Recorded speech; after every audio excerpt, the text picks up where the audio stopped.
လေးမမကြည့်စုနဲ့ညာငါနဲ့ညာကလေးနှစ်ကောင်ပွားဟမ်ဘာဖြစ်တာလူမသားလေးဘာဖြစ်တာတခင်ကျွန်တော်မလုပ်ဘူးနော်သူကသူခလုတ်တိုက်တာနော်လူမသားလေးကိုပူရဆန်းနေပြီဘာလို့ခိုင်းအောင်မလဲမသိအော်အေးရမှာโอเค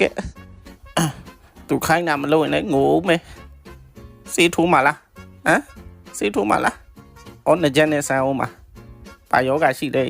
ခွေးချင်းတူတူတောင်ငါယောဂဖြစ်ရသေးတယ်ဟိုကောင်ကြတော့ဒီတိုင်းထိုင်နေရတယ်ဟဲ့ကူပြောပြုံးလေလူမသားလေးကိုဟဲ့လာမကြီးနဲ့မင်းကြတော့မခံရအောင်ငါကြတော့ဦးစေးထိုးပါခံအောင်မယ်ရော့ထိုး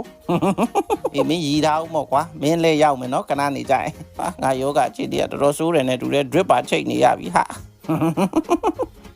အိုးကွေးမသားလေးကလည်းစေးပလင်းကြိုက်ခိုင်းတာတော့မှလာရီနေတယ်ဟဲ့မရီတယ်လို့အားရှိရီနေတဲ့ခွေးမသားလေးကတစ်မျိုးဆရာဝန်ယူနေတဲ့လူမသားကတစ်မျိုးဒီနေ့တော့ဒီလောက်ပဲ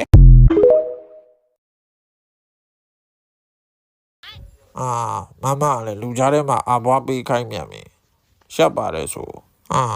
တခါပဲရမယ်နော်ခဏခဏလာမနာခိုင်းနဲ့တော့လည်းလူပဲရှက်တတ်တယ်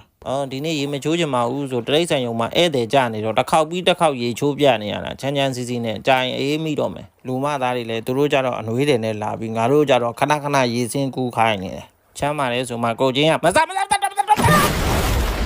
ကဲ့ပါဒီဖုန်းနံပါတ်လေးကလူချင်းမင်းကိုယ်တိုင်ကန်ဆောင်ထားတဲ့ဖုန်းနံပါတ်လေးပါလားခင်ဗျာဟုတ်ကဲ့ပါကျွန်တော်တို့အကြံဖန်ကုမ္ပဏီကနှစ်တစ်ကူလက်ဆောင်အဖြစ်မဲနိုင်လိုက်တဲ့အခါမှာလူချင်းမင်းရဲ့ဖုန်းနံပါတ်လေးက iPhone 16 Pro Max လေးပေါက်ပါတယ်ခင်ဗျာအဲ့တော့ဘာဖြစ်ဟုတ်ကဲ့အဲ့ဒီဆုလက်ဆောင်လေးကိုလူချင်းမင်းကိုယ်တိုင်ထုတ်ယူဖို့ဆန္ဒရှိပါသလားခင်ဗျာလူချင်းမင်းအနေနဲ့ဆုလက်ဆောင်တွေကျွန်တော်တို့ကုမ္ပဏီကိုတပြားတစ်ချမ်းမှာပေးစရာမလိုပေမဲ့လို့တန်စာကကတော့ဘောပဲရမယ်ရောင်ဘောပဲဘတ်စကတ်ဘောကုန်နေလို့ယိုဟိုနေကငါကိုခဲနဲ့ထူသွားတဲ့ကောင်ငါတို့အင်ရှိရှောင်းလာပြီးငါကခြေလေးချောင်းမင်းကခြေနဲ့ချောင်းငါကခြေလေးချောင်းမင်းကခြေနဲ့ချောင်းငါပဲလိုက်နိုင်မလားမင်းမပြေးနိုင်မလား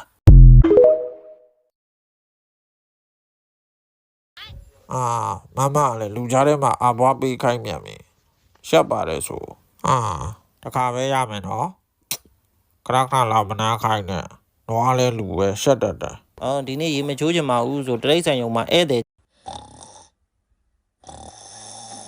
မလေးမမကြည့်စုနဲ့ညာငါနဲ့ညာကလေးနှစ်ကောင်ပွားဘာဖြစ်တာလူမသားလေးဘာဖြစ်တာတခင်ကျွန်တော်မလုပ်ဘူးနော်သူကသူခလုတ်တိုက်တာနော်လူမသားလေးကိုပူရဆန်းနေပြီဘာလို့မင်းပဲရက်ကွက်ကလေဟုတ်ကျွန်တော်ဟိုဘက်ရက်ကွက်ကဗျဆက်ဖြည်းမလုံးနဲ့ကျွေးလိုက်မယ်မင်းဘာအောင်မေးနေကျွေးရင်လည်းစားမှာပေါ့ဒီကဟေ့တူနဲ့ဘာပြောပါလဲဟေ့ပြန်လာပြန်